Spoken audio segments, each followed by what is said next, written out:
আসসালামু আলাইকুম। আজকে আমরা দেখাবো কিভাবে রেলের টিকিট ঘরে বসেই কিনবেন।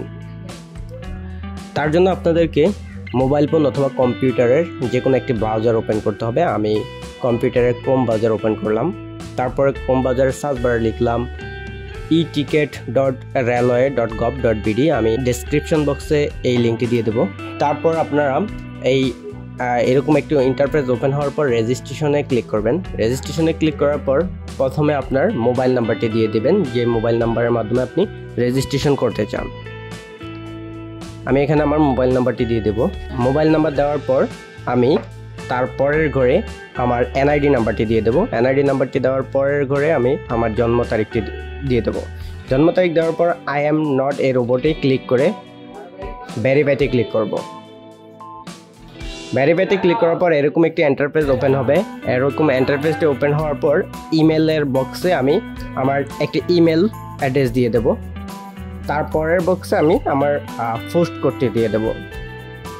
তারপর অ্যাড্রেসের ঘরে আমি আমার অ্যাড্রেসটি তুলে দেব। তুলে দেওয়ার পর তারপর এখানে আমি নতুন একটি পাসওয়ার্ড সেট করে কমপ্লিট রেজিস্ট্রেশনে ক্লিক করব। কমপ্লিট রেজিস্ট্রেশনে ক্লিক করার পর আমি যেই ফোন নাম্বারটি দিয়েছিলাম রেজিস্ট্রেশনের জন্য, সেই ফোন নাম্বারে একটি ওটিপি কোড চলে যাবে।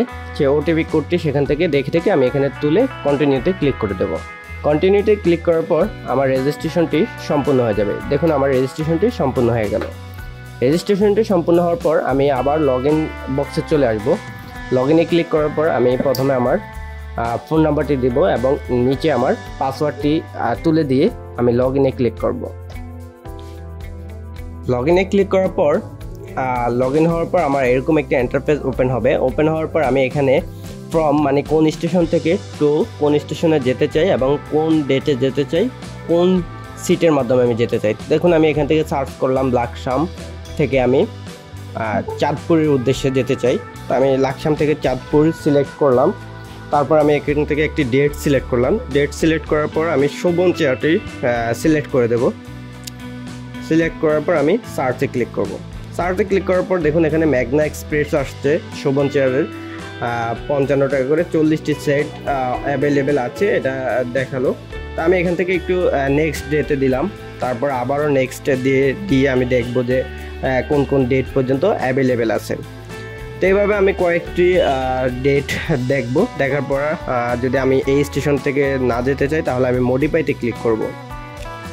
এখানে দেখবেন মেঘনা এক্সপ্রেস বা অন্যান্য রেলের নাম চলে আসবে। তো আমি মডিফাই চার্জে ক্লিক করব।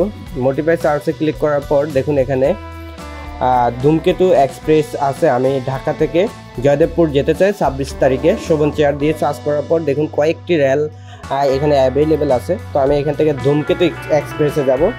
ধূমকেতু এক্সপ্রেসে যাওয়ার পর দেখুন এখানে এই সিটটি আমার পছন্দ। তো আমি এটাতে বুকিং নাওতে ক্লিক করব। ক্লিক করার পর দেখুন হলুদ যেগুলো এগুলো অলরেডি বুক হয়ে গেছে।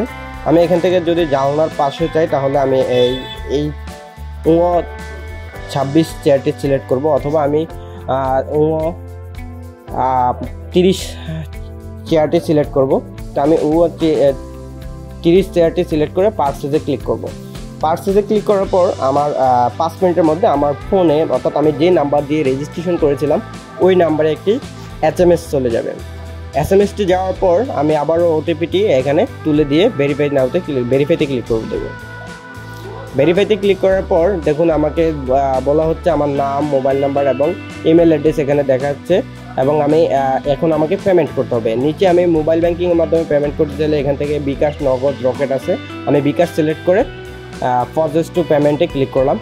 ক্লিক করার পর এখানে গেটওয়ে পেমেন্টটা যেভাবে করতে হয় ঠিক ওই সিস্টেমটা চলে আসবে। আমি যেই নাম্বার থেকে বিকাশ করতে চাই ওই নাম্বারটি এখানে তুলে কনফার্মে ক্লিক করব। ক্লিক করার পর বিকাশে একটি ভেরিফিকেশন কোড যাবে, ওই কোডটি এখানে তুলে তারপর আবার আমি কনফার্মে ক্লিক করব। ভেরিফিকেশন কোডটি তুলে আমি কনফার্মে ক্লিক করলাম। ক্লিক করার পরে এখানে আমি আমার বিকাশ পিনটি তুলে দিয়ে কনফার্মে ক্লিক করব। দেখুন ক্লিক করার সাথে সাথে দেখুন উপরে আমার টিকিটটি অলরেডি ডাউনলোড হয়ে গেছে। এখান থেকে আপনি প্রিন্ট ইউর টিকিটে ক্লিক করলেও আপনি আপনার টিকিটটি এখান থেকে প্রিন্ট করে নিতে পারবেন অথবা ডাউনলোড করে নিতে পারবেন। তো এই ছিল আমাদের রেলের টিকিট কাটার যেই টিউটোরিয়ালটি, এখানেই সমাপ্ত হলো।